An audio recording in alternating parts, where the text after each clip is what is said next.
Isipin mong naglalakad ka sa ilalim ng dilim, malamig ang hangin, at tanging mga yabag mo lang ang maririnig sa tahimik na kagubatan.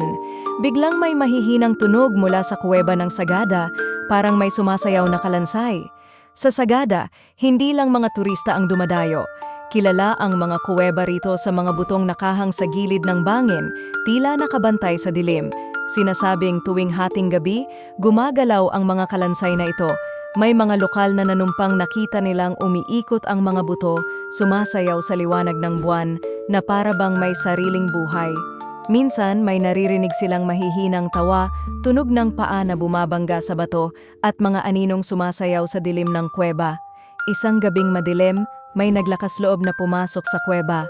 Sa loob, nasilayan niya ang mga buto, unti-unting gumagalaw, parang may sariling kaluluwa.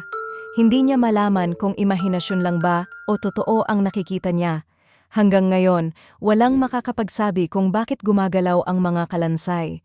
Totoo nga bang nagbabalik sila para sumayaw tuwing gabi o may nililihim ang Sagada?